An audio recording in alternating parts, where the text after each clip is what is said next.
All right, guys, we just got exciting news. The next Warbond has finally been announced. We've got the blog up here. Let's talk about what's in the new Warbond. Now, I will say, for the first time ever, I am disappointed in a Warbond, and maybe this is just because Polar Patriots turned out to be pretty terrible, and I'm a little more cautious going into it. I love Helldivers. I love everything Helldivers does, but this Warbond looks like another one where there's going to be maybe one useful thing, and everything else kind of gets tossed to the wayside. So let's look at it.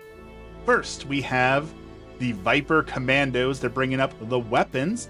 We have the primary, which is the Liberator AR-23 Liberator Carbine. This one's been modified. It has a short form factor handle with a higher bit of recoil, but faster handling. It feels perfect for spraying and praying up close. This is devastatingly boring. Yet another Liberator that's gonna be like, oh, it has a little bit more handling, but a little bit more recoil. It doesn't do anything different than all the other ones we already have. I just feel like this one's going to get thrown to the wayside in the stack of weapons that are just like, meh, who cares? That was really disappointing to see.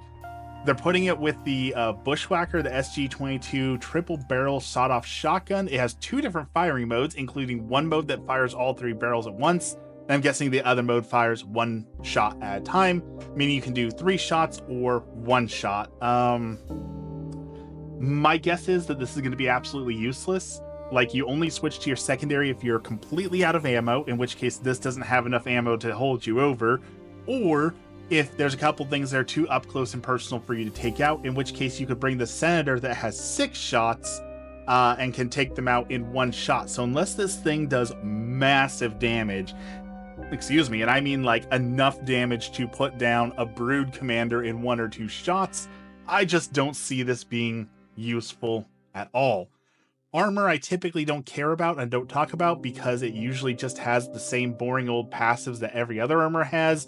This time they've included a special new passive, which is the Peak Physique passive, which improves melee damage and weapon handling, putting this in the bottom tier. Who cares about melee damage and weapon handling? Like, you can wear heavy armor if you want to get the weapon handling with the other kits already. So, yet again, useless armor that's not going to be useful.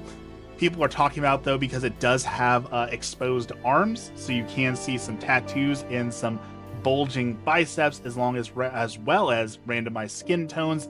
So that's cool from like a gameplay perspective, but overall it's going to be absolutely worthless. You're never going to see anyone wearing this except for the cool stuff. Patterns and boosters. We have new skins for Hellpods, Exosuits, and Pelicans. I guess that's cool. We've been asking for transmog, like the ability to change armor to look like other things, so a skin is kind of getting closer to that. So I don't mind them adding skins. I do like that idea. I'm not particularly hyped for jungle skins. I can't even think of really jungle planets that I've landed on the last like 100 planets, but I'm excited that they're introducing skins, and I do want more skins, so I am happy with that. The grenade is a utility item, a throwing knife. Unless this throwing knife can be recovered and instant kills, it's basically worthless. It's actually worse than worthless, I'm thinking, because usually you throw a grenade to either close a bubble hole, close a fabricator, or take out a swarm of enemies with like a fire grenade or a stun grenade to get away. This doesn't give you any of that. This just feels like a worse secondary. So unless you're recovering them or can use them as like a melee weapon with your armor boost that gives you like another secondary, I just see this as a liability that's going to hurt the team.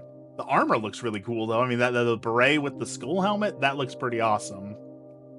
New booster is Experimental Infusion, which gives your stims the added bonus of boosting your movement speed and reducing the damage you take for a short period of time.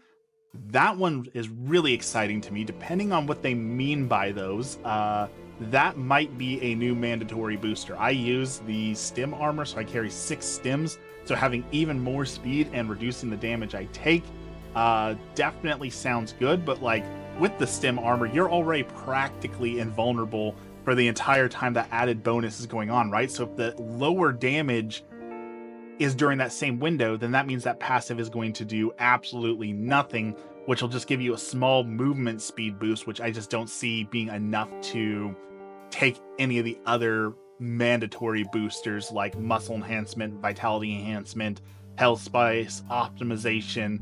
I just don't see that being enough to take that away. I will say again, the armors look cool, but what's the point of cool looking armor that no one's going to use? So here we can see, everything kind of put together.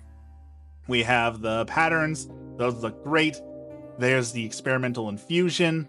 I'm going to give that one a try. Gonna hope it comes with a player title. Some new victory poses. I love victory poses. I do like cosmetics, capes to match the armors. But overall, again, I feel like I don't want to be pessimistic, but going into this, my initial thoughts are Liberator Carbine, worthless. Bushwhacker, worthless. Patterns are cosmetic, don't do anything. Throwing Knife, worthless. Experimental Infusion, probably not going to be worth anything, which is going to bring us to why bother spending the money to buy this. I'm still going to buy it. I'm still going to try it. I'm hoping Arrowhead's going to prove me wrong, but I feel like this is going to be the most overhyped and undelivered Warbond we're going to see. I feel like a lot of people are going to be super disappointed with this one. So here's hoping I'm wrong. Have a blessed day.